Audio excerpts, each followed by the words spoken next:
မကောင်းတာနဲ့ကောင်းတာဆိုတာဒီမကောင်းတဲ့သဘောတွေဆိုတာမပယ်လှန်မှုမတွန်းလှန်မှုဆိုလို့ရှိရင်ဒီပုဂ္ဂိုလ်ဟာဘယ်တော့မှအကောင်းဖြစ်လာမှာမဟုတ်ဘူးဒါကြောင့်မို့အမြဲဆင်ញင်သုံးသပ်ပြီးတော့ကိုယ့်ရဲ့အနေထားစိတ်နေသဘောထားတွေကိုဆင်ញင်သုံးသပ်နေဖို့လိုအပ်တယ်ပေါ့ငါဟာဟိနာဓိမုတ်တိကအောက်တန်းကြတဲ့အတွေးတွေအောက်တန်းကြတဲ့စိတ်ဆန္ဒတွေရှိနေတာလားကလျာဏဓိမုတ်တကောင်းမြတ်တဲ့အတွေးတွေကောင်းမြတ်တဲ့ဆန္ဒတွေရှိနေတဲ့ပုဂ္ဂိုလ်လားလို့ဆိုတာကိုယ့်ကိုယ်ဆင်ញင်သုံးသပ်ပြီးတော့အဖြေရှာရဆင်ញင်သုံးသပ်လိုက်တာနဲ့အဖြေဆိုတာထွက်လာဟိနာဓိမုတ်တိကအောက်တန်းကြတဲ့စိတ်ဓာတ်တွေငါမှရှိနေတယ်ဆိုရင်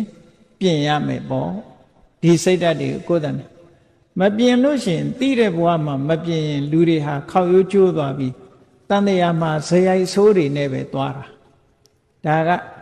သေးသေးချာချာစဉ်းစားကြည့်နော်လူဘဝမှာ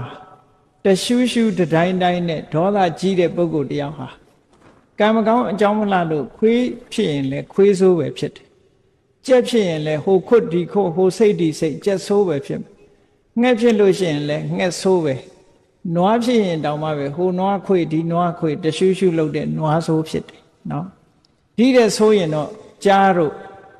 အကောင်မလောင်တွေကြိုက်စားတဲ့ချင်းသေးတို့ဆိုတဲ့အကောင်မျိုးတွေသွားဖြစ်တယ်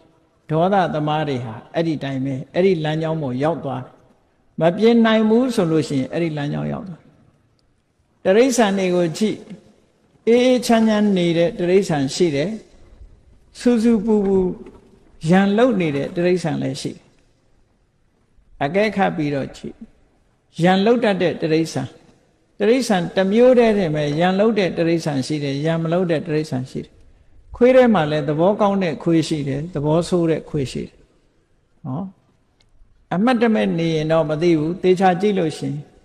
ခွေးဟာကြိုက်တတ်တဲ့ခွေးရှိတယ်မကြိုက်တတ်တဲ့ခွေးရှိတယ်ကြိုက်တဲ့ခွေးဆိုတာသဘောဆိုးလို့ကြိုက်တာနော်သဘောမဆိုးတဲ့ခွေးကလူလာရင်အမီးနှံပြီးတော့ခင်တတ်မင်တတ်တယ်ပေါ့အဲ့တော့ဒီသဘောတွေဟာဆင်ញင်သုံးသပ်တတ်ရအော်ခွေးတောင်မှမေတ္တာရှိတဲ့ခွေးနဲ့ဒေါသကြီးတဲ့ခွေးမေတ္တာပြည့်တဲ့ခွေးနဲ့ဒေါသကြီးတဲ့ခွေးဒီလိုဖြစ်ရတာပါဘဝမှာမပြင်းဘူးဆိုလို့ရှိရင်တလျှောက်လုံးဟာ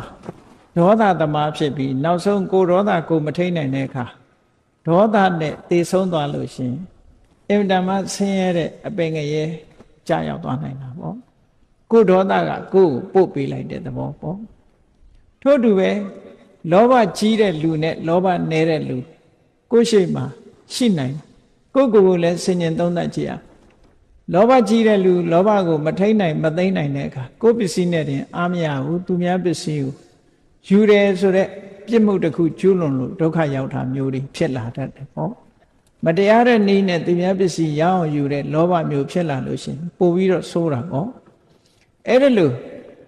ကိုယ့်ရဲ့ဇယိုက်တွေအကျင့်စိုးတွေကိုသိတဲ့အချိန်မှာပြင်ပေးဖို့လိုအပ်တယ်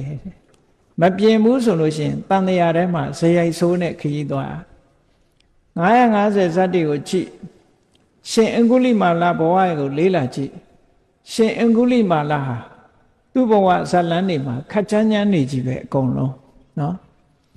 နောက်ဆုံးဘဝမှာလည်းကြည့်ယန္နာဖြစ်မဲ့ဘဝတောင်မှပဲလူသားသမားကြီးဘဝနဲ့ဖြစ်ရသေးတာပဲလေဇက်ကအဲ့လိုကြမ်းနေတာ